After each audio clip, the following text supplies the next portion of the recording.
Can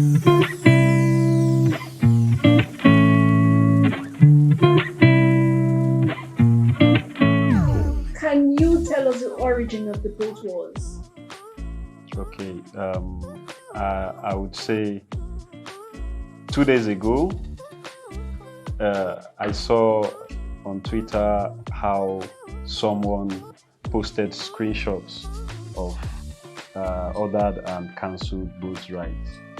Uh, the name suggested that the person was a South African, and he was. The comments read that the comment read like, "My friends and I have fun with having fun with Nigerian boat riders in Abuja," and so it's kind of got the attention of Nigerians on Twitter, and being that it's a South African that initiated it, and the underlying grudge between South Africans and Nigerians, owing to the issue with Chidima Adesina, who dropped out of the Miss Essay contest due to xenophobic attack.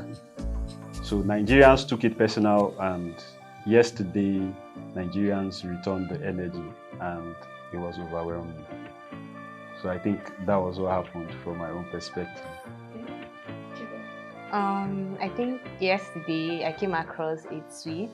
Someone was like, whenever I'm bored, I just order random rides in Nigeria, and when they are very close to their destination, I cancel it. And the person that tweeted this was in South Africa. So he says that, oh, he orders ride when he's in South Africa in Nigeria. And when the driver is getting to the location in Nigeria, he just cancels the ride. And Nigerians, they were not under the tweet. They were just like, okay, wait for our own turn. We're coming for you. And since then, I've just been seeing various trends, various rides. People went as far as ordering like different things aside from even boat cars. What is it about these online wars between Nigerians and other African countries? So I'll say it's when it comes to online banters between Africans, Nigerians are the leaders. I will say that because we have the numbers and we actually have the time. There's a lot of people out there's a lot of Nigerians out there. I wouldn't say because there's a lot of jobless Nigerians. No, Nigerians are not jobless. Even people who, working class people, also participated in the trend. So I wouldn't say it was jobless people. So I think why we are having these wars, it has a historical background. Okay. Yeah, it has a deep historical background coming from the days of Ghana Must Go, when Nigerians stood up and in a xenophobic attack towards Ghanaians, evicted Ghanaians from Nigeria, from Lagos, I think sometime in the 90s.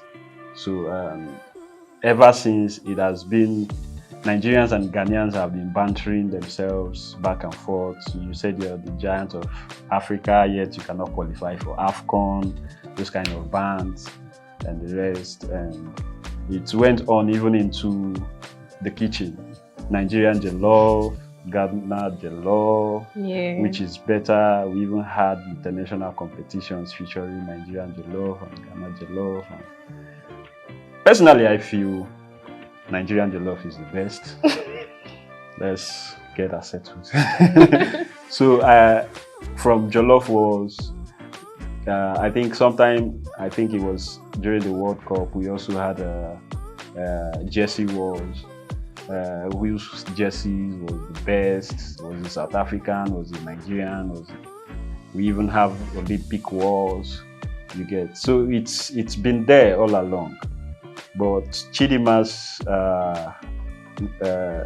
issue, the situation with Chidima Bechima, I think it marked a new turn, because those banters, personally I feel these banters have just been restricted to online banters, but now we are having online banters having real life implications. You get those boat drivers that wasted their fuel, wasted their time and resources going from one point to another. Both I'm talking now both on the part of the South Africans and on the part of Nigerians as well. You understand? So the banter has always been there, but I feel this is the first time it is having a human face, a human story added to it. Yeah, just like he said, personally, I will not say Nigerians are jobless too, but we just tend to have a lot of time on our hand. Like, Nigerians are those one people, like, no, I don't know if I would say they are jobless, but I think maybe they are because they just have a lot of time on their hands. Like, most of these South Africans, they're not even like retweeting and all, but like, we're going straight on, we're doing this, we're putting it online, we're doing that, we're putting it online. And the whole Chidima something too, I think is still very fresh, and they've just been waiting for like an opportunity to like come back, and they just got that and they fired on basically. And I think they actually had like it wasn't this serious, but when Nigeria beats South Africa during the AFCON something, I heard that we even changed them, like they were not like Amapiano was not like originated from South Africa again, they changed it to Nigerians. I know they had like back and forth. I feel like obviously we won that round too, so they've been waiting, and this other opportunity they got with Chidima, they could not really say anything. Then now this one was like, okay, finally we've had it here, let's finish these people, let's come for them. And yeah, I feel like that's where they got their anger from.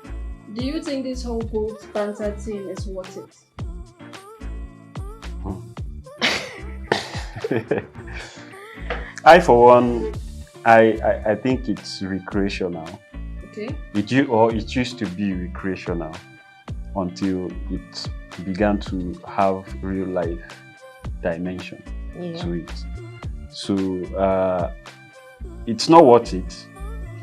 It's not worth it. But I am a full-blooded Nigerian. I know we are ready 247 to return energy for energy, aura for aura. You understand? Especially when it has to do with online. You understand? We know that we have the numbers as Nigerians, and there is this particularly, let me just state this, between Nigerians and Ghanaians, the banter is always fun. Yeah. But there's this edgy part let me not just go too deep into it, but I feel the banter should just remain online. I feel it should not have real life effects like Chidera mentioned earlier. People were ordering food, people were ordering kitchenwares, people were ordering washing machines, you get, from Nigeria to location. You understand? Yeah. You know, those are real people who are delivering those stuffs. And the resources put into the process of even making a delivery itself must have been lost in the process. So I feel the online banter is worth it 100%.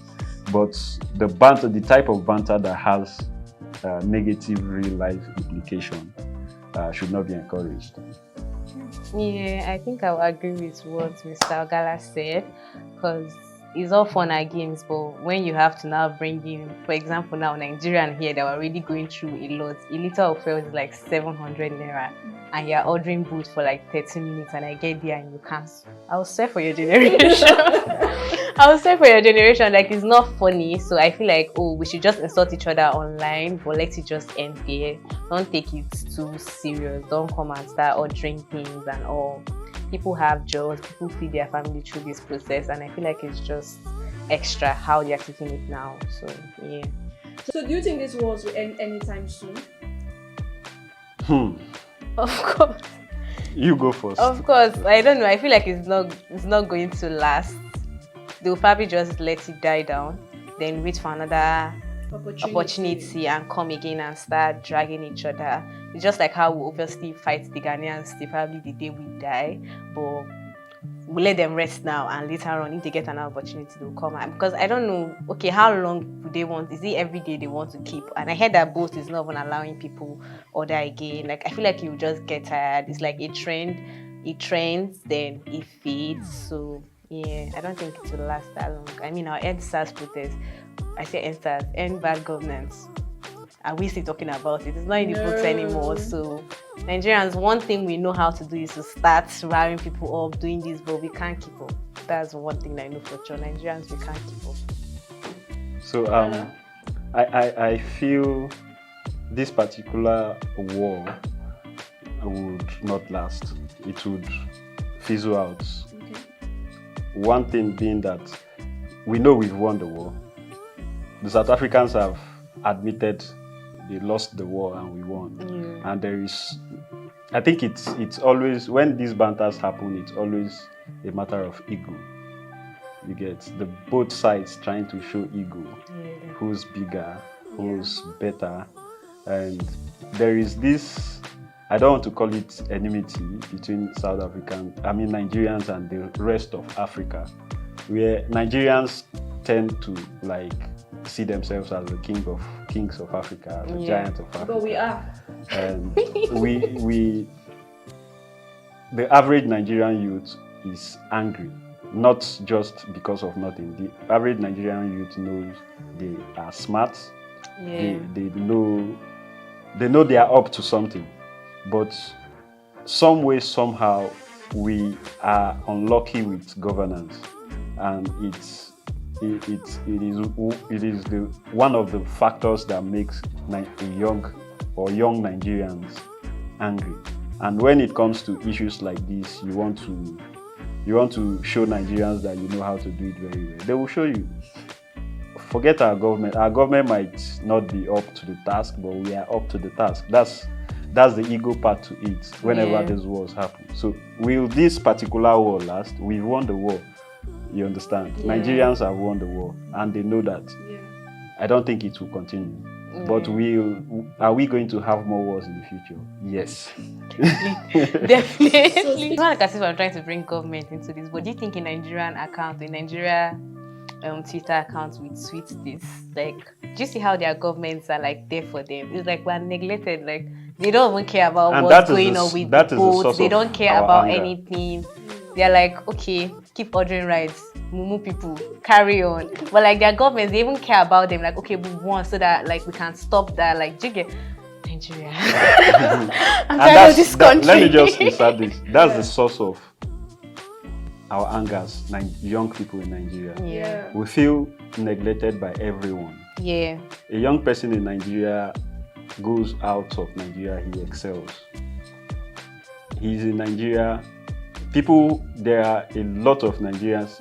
People are saying that, okay, Nigerians are smart outside of Nigeria. I want to tell you that you've not even seen smart people. There are a lot of smart people. Like most of the smart Nigerians do not even have these funds to go anywhere. So they are in Nigeria. And once any of these other African country wants to like show muscle with us, we won't take that. Our government might take defeat. Our super ego might take defeat, but not we, the Nigerians. We are still the giant of Africa, for God's sake. We are the giant of Africa. So, and what are the better ways to handle these online wars? Sorry, let me take that again. So finally, what are the better ways to handle these online wars? So I believe online wars are wars created by individuals, which they kind of find a way to make it relatable to a larger number of people. You understand? So if you relate to an issue, there are people in Nigeria who do not know about Chidima Adesina. You understand? Because they are not interested in those kind of issues. So they don't even get to know that those kind of events are taking place. You understand? So if online wars are not something you can control from one place, you can't control it. But then, should we have online wars? I think yes, it's interesting. Very But interesting. we should not have online wars that have like real life implications, because that way we are just taking it to a point where we shouldn't. It's not like as if I'm trying to drag our government back into this, but we should fix. Anyways, I just feel like one way to like they would have like controlled this whole thing. Like you see how the South African government came out and said, "Oh, you guys have won, stop this, blah blah." I feel like, oh, on the other hand, if situations like this, for example, the protests that we had are like going on, and our government, the people in charge, come out and say, "Oh, we've heard you, we're working on this," like, do you get? But I feel like when these fights happen, it's like we don't have anybody on seats, we don't have anybody calling the shots, and people are just coming at each other, going at each other, doing things how they please. And yeah, I just feel like that one particular way to actually like control this thing of just speak to the people. People are the obviously you can't speak to ourselves, but like the government, people at the upper hand, speak to the people, make them understand the causes of like what they do and all. Yeah, to help like reduce, obviously to not stop the online wars, but like reduce it, because I feel like most of the things we fight about are like things that people are in control of, that they can stop, they can reduce, they can do one or two things about it. That's the whole point. I'm very sure every single fight or anything, all the single protest that has happened in Nigeria started online. The NSAS was hashtag NSAS. Yeah. Even the bad, it started online, but if nothing is like, if you don't say anything about it, they take it out on the street and they start protesting and everything. So I just feel like, oh, if our governments can step in and do what they are meant to do, they can actually like control some of these online battles. Let me just add one last line to what Chief said. I align with her thoughts. Well, when it comes to Nigeria, I don't think Nigerians online listen to Nigerian government. You get, there's this lack of connection between the governed and the government. So the South African government might have a leverage or a leeway over the citizens, both online and offline. But in Nigeria, historically, because of, let me say, due to the fact that Nigerian politicians over the years, or the Nigerian government over the years, have proven to be inefficient, their words mean almost nothing. Yeah. Like, True. don't take my word for it. Go online. Most of the people who speak for the government have their accounts locked because people are angry. Yeah. It boils back to people are angry. We are the giants of Africa, for God's sake, and you people are not representing us well. Yeah. So whenever an issue comes up like this, we want to represent ourselves, because these online platforms gives us the right to express ourselves without boundaries. Yeah. But then we should have boundaries. Yeah. We should be human. Yeah. So Africans, you've heard it. The online wars will not end anytime soon. Nigerians, you've heard it. Let these online wars not have any real life implications. And to the government, try to represent your citizens well. I am your host, Esther Adani.